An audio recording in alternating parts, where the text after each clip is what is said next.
Les amis, bienvenue sur Super Keto, bienvenue sur ma chaîne sur le régime cétogène, où aujourd'hui je vous fais mon bilan des 4 ans de régime cétogène strict. Oui, parce que j'ai commencé un 22 décembre 2015 et depuis le 22 décembre 2015, eh bien, je n'ai jamais arrêté, je n'ai jamais dépassé, ou du moins pas intentionnellement, les 20 grammes de glucides par jour. Je n'ai jamais fait de recharge glucidique, de refeed, de cycling, de cheat day ou même de cheat meal.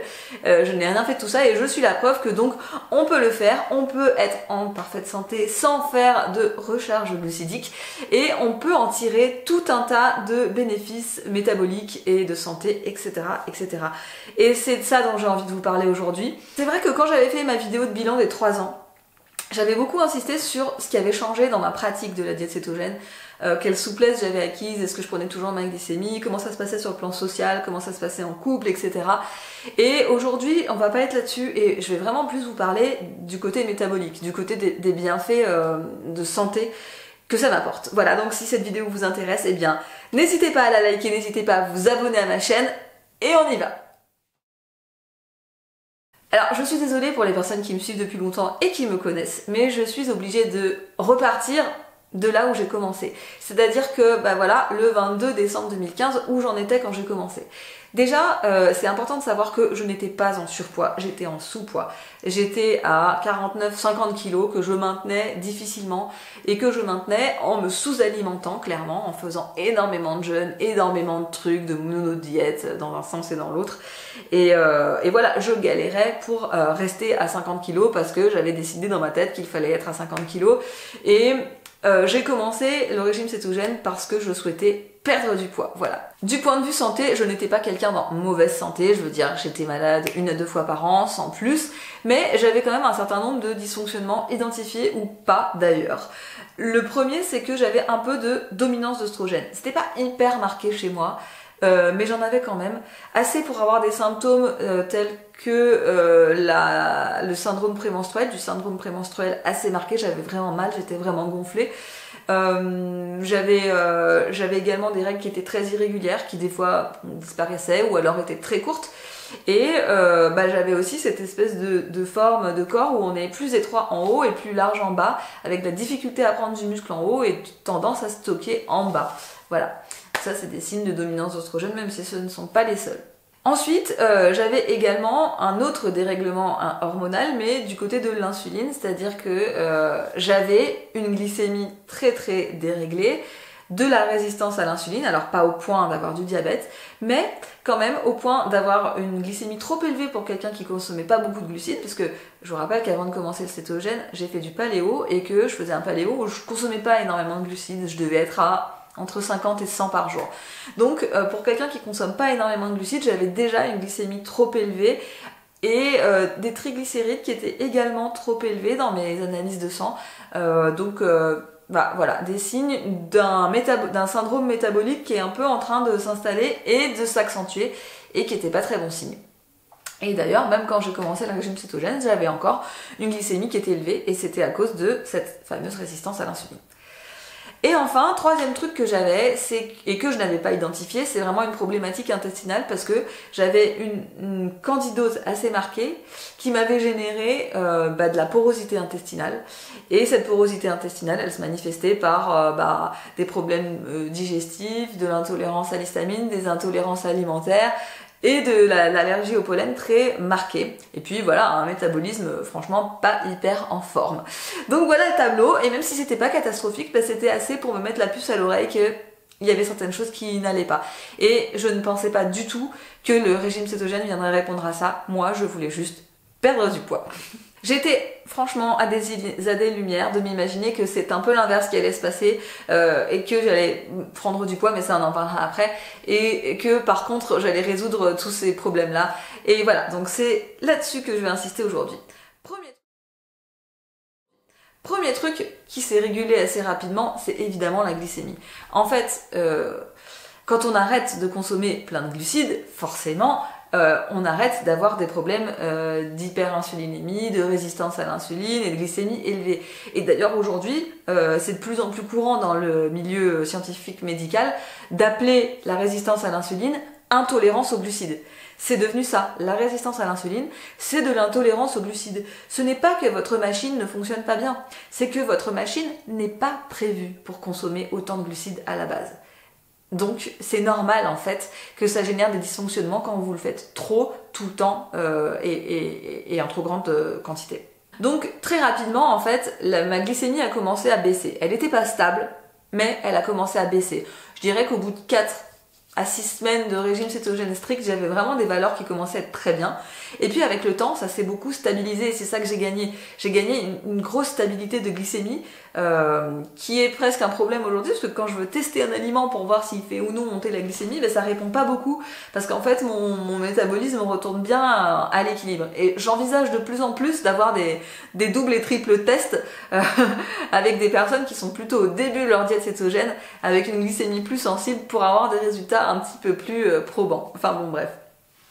Toujours est-il que aujourd'hui ma glycémie elle est quasiment tous les matins entre 4 et 4,2 millimolars par litre, ce qui est à peu près l'équivalent de 72, 73, 74 voilà, en milligrammes par décilitre.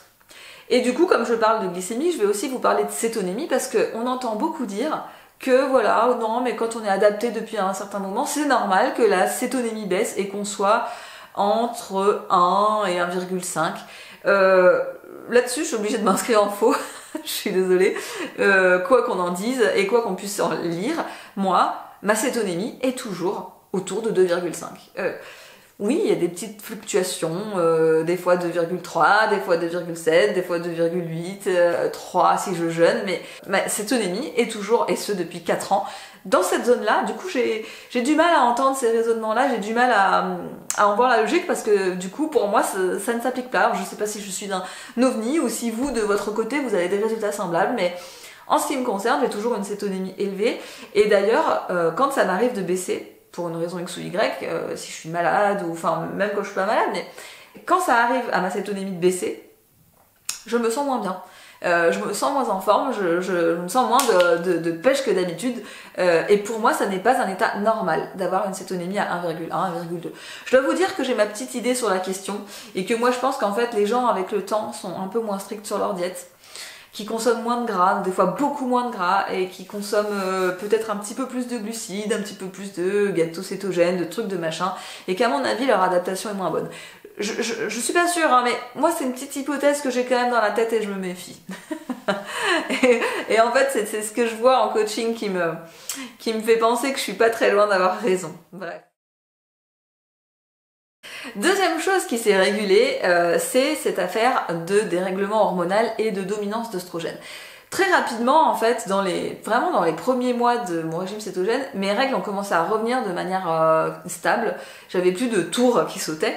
Et puis, avec le temps, et je dirais que ça s'est étalé entre 6 mois et 1 an, elles sont revenues à 5 jours fixes, et c'est toujours 5 jours.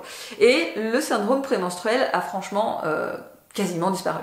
Il m'arrive encore d'avoir mal au ventre, je veux dire j'ai mal au ventre, un petit mal au ventre de voilà j'ai mes règles le premier jour, mais c'est tout. Et c'est tellement minime par rapport à ce que j'avais avant, c'est tellement rien que franchement c'est abusé d'en faire la remarque quoi. Donc ça c'est absolument génial et je suis vraiment très contente. Et je dois dire qu'aussi la dominance d'œstrogène s'est estompée et ça se voit sur mon physique parce que j'ai plus cette inversion 36-38, c'est-à-dire que maintenant je prends limite l'inverse, je prends limite du 38 en haut et du 36 en bas. Et d'ailleurs, là vous le voyez pas de face, mais si je vous montre le dos, vous allez voir que j'ai une capacité à prendre du muscle en haut et qui s'équilibre. Hein. J'ai facilement pris du muscle cette année et les années précédentes. Voilà. Alors, d'aucuns trouveront ça pas féminin, n'empêche que moi, ça ne me dérange pas et je trouve ma silhouette plus harmonieuse qu'avant. Ce qui a joué, je pense, c'est que la dominance d'œstrogène, c'est très lié au dérèglement de la glycémie. Plus vous avez une glycémie déréglée, plus vous renforcez la dominance d'œstrogène. Donc déjà, le fait que ma glycémie soit stable a arrêté de générer comme ça le dérèglement hormonal. Et en plus, j'ai fait vraiment un gros travail pour essayer de dégager tous les xénoœstrogènes. C'est-à-dire qu'en plus des œstrogènes que vous fabriquez, vous avez tout un tas d'œstrogènes chimiques qui sont dans l'air, dans la nourriture, dans l'eau, dans les bouteilles en plastique, dans les produits cosmétiques, dans tout un tas de choses. Donc j'ai vraiment changé ma façon de manger, j'ai fait l'effort d'aller chercher des viandes nourries à l'herbe, de vraiment virer tout ce qui était pas bio, j'ai fait l'effort de changer mon eau, j'ai fait l'effort de plus boire dans du plastique, j'ai fait l'effort de plus consommer de choses dans du plastique. On peut pas être parfait, on peut pas tout contrôler, mais ce que je pouvais contrôler, j'ai vraiment fait l'effort de le contrôler. Et je pense que ces deux actions combinées, diète cétogène plus faire dégager les xénoœstrogènes, ça m'a aidé à rééquilibrer ce déséquilibre hormonal. Troisième bloc enfin, et qui est vraiment le plus important pour moi, celui qui me tient le plus à cœur, c'est celui de l'intestin. Clairement, si je retrace en fait ce qui s'est passé, dans mes 2 premières années, j'étais vraiment sur je dois me débarrasser de la candidose. Donc j'ai fait ce que je pouvais pour éliminer cette surpopulation de candidats. J'ai fait des cures longues et des cures courtes de plusieurs choses et c'était vraiment mon focus. Dans un second temps, j'ai vraiment été dans une optique de reconstruction de ma paroi intestinale. Donc là, j'avais vraiment 2 trucs en tête. Éviter tout ce qui peut générer de la porosité intestinale.